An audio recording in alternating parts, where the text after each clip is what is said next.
back to the Artefactors Union, and happy 100th assembly video to me. Yay. At least according to my counting, I have a couple podcasts out there, as well as the April Fool's one I'm not really counting, or the introduction, so I think this is number 100. And so for 100th one, we're going to do something completely unnecessary.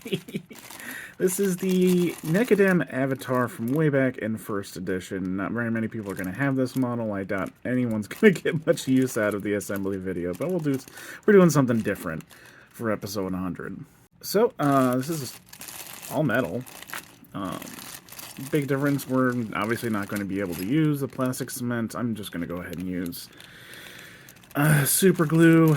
There's other ways to make it a little bit better, more reinforced, but super glue will be just fine for this. And then gotta jam it all on the 50mm base. We only have this as a reference. There are no instructions out there for this model. However, I'm pretty sure that this picture is good enough for me. So let me dig these out and get them separated. Okay, I've got a few steps to this. First thing is we're going to clean everything off. There's a lot of flash in old pewter models, these little strandy bits that are on the used to actually fill the metal into the mold. And we're just going to take all of that off, as well as see if there's any other smaller ones that are very obviously need to be clipped off. Nice thing is that a sharp X-Acto knife will cut these off. It'll dull faster, but you can definitely do it that way. Or your nippers will work as well. Metal's pretty darn soft. But as far as assembly goes, once we cleaned it all up, we're going to go ahead and take Nicodem's palanquin chair thing here. We'll slap him on top of it after we put the footrest on, which is this thing, which will go under here. And once he's on, his body is on, we'll add his two arms, which are connected here.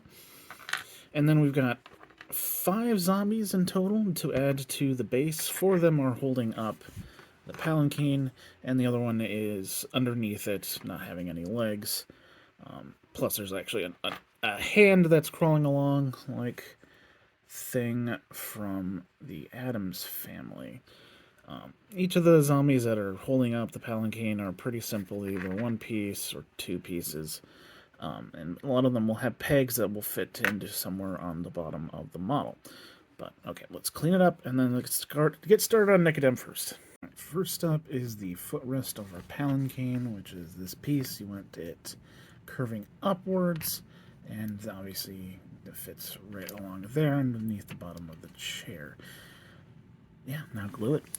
I accidentally got rid of the video of me gluing the footrest to the chair, but that's okay because I ended up having to remove it so that Nicodem would sit more comfortably in the chair. That is more important than the footrest sitting as flush as it can against the chair. So you glue his butt into the chair. There's a groove for it. It's very obvious where his butt groove is. He is ever so slightly leaning to our left. And his feet resting is pretty close to the artwork as I could get it. And we can move on then to his arms. You actually mix up the couple of free left arms we have. His is the one with the lovely ruffle on the cuff. So let's put this on here. It should be resting along the armrest of the chair. And we'll call that satisfactory. It's resting nicely on the arm of the chair. However, you can kind of see the gap in the shoulder. It's not as noticeable from the front as you can look from the top, but you can fill in that gap. There's a lot of stuff out there on the internet, I'm sure, to tell you how to properly gap fill your pewter miniatures, and I haven't done the stuff in a while, and I don't feel like doing it, so sorry. Let's do the left arm now, holding the, this is his right arm, my bad. Let's do his left arm now, which is holding this cane thing. Oh, need to clean that off. And that's not going to be completely resting along the armrest. It'll be sitting on it, kind of like that. Okay, there we go. Nicodem is done. We can get started on all of his buddies that are carrying him around. Let's go ahead and do our 2 that don't require any extra assembly, which are going to be on the same side. Both of them are using both of their hands to hold up the palanquin. This guy with the lovely cleaver in his head. This guy, Cleaver Man, is going to go in front, and you see that peg on his hands is going to fit right in that hole. Might need a little bit of trimming. But you can already see it sits pretty well. Let's do that. Okay, there we go.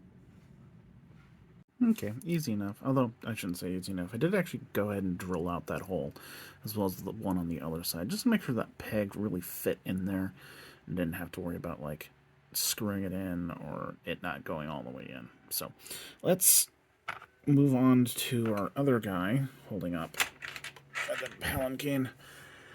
This gentleman here, with his head turned to the side, he is going to fit right on the back corner. Because, at least according to the artwork on the card, his face is kind of mashed in the back of the seat. There is no actual, like, peg for connecting on this one, so you're just going to have to eyeball it. There he is. Probably not enjoying his position, but this is also pointing out that the chair is not sitting flat compared to the ground. It's going to be pointed up. So these guys can actually be on their feet, although I might need to do some bending just to get them flat-footed on the base. Let's move over and go ahead and do the guy on this back corner. He has two pieces, one most of his body, and then he has an arm. It's the other individual arm that came in the bag. Let's add the arm to the body first, and then glue the whole thing to the seat. Okay, we've attached the arm. It is going to direct how he's standing and how he's holding on to the seat. So, if we grab the seat, we can see this hole in the bottom corner. That's where the peg on the hand is supposed to go. And then obviously the left arm is going to be touching the side of it, so glue those 2 points. Here's our boy. Just make sure the feet at least sort of line up with the other feet on the zombies. We'll probably have to do a little bit of bending to get him into the base. But we only got one left. Let's look at him. He's only got it cut in half. However, it's a pretty easy connection. Here's our torso, and here's our legs. So let's go ahead and then just glue him like that. Okay, and there's our guy. Now, of course, he's got the peg on his hand, which is going to go in our hole on the footrest, and we'll have all of the main parts of the body done. Alright, all done with this. Now, obviously, the legs aren't fully, like, flat and straight down.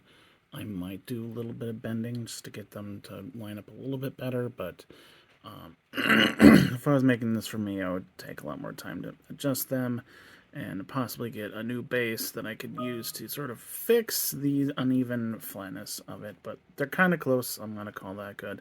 Let's get them on a base and then do our last 2 bits. Okay, boy is big and heavy. Our last 2 bits. One, this zombie torso popping up out of the ground. They have them somewhere around here. Go ahead and install them. And then as well, this hand, which is supposed to be crawling along the ground on its fingers independently, goes in front. So let's do those at the same time. Okay, we are going to pretend like that went easy and I didn't accidentally drop the model and knock off just about every single entire piece, causing me to have to rebuild the entire thing. That's not what happened. We're done. Hooray. I think I'm gonna prime this guy just so it's a little bit easier to see him. Nicodem, Avatar of Decay, is done. Yeah, it was hard, especially since the zombies don't really want to sit flat on the ground without a lot of manipulation, and it's metal, and I'm not familiar or used to putting together metal minis, and it probably shows. But he's done. Managed to cram everyone on the base despite it being a lot of bodies, so I'm not going to complain too much. I'll call him good. Yeah, thanks everyone for supporting me for these first 100 assembly videos. And we're almost a third of the way done through Weird's product line.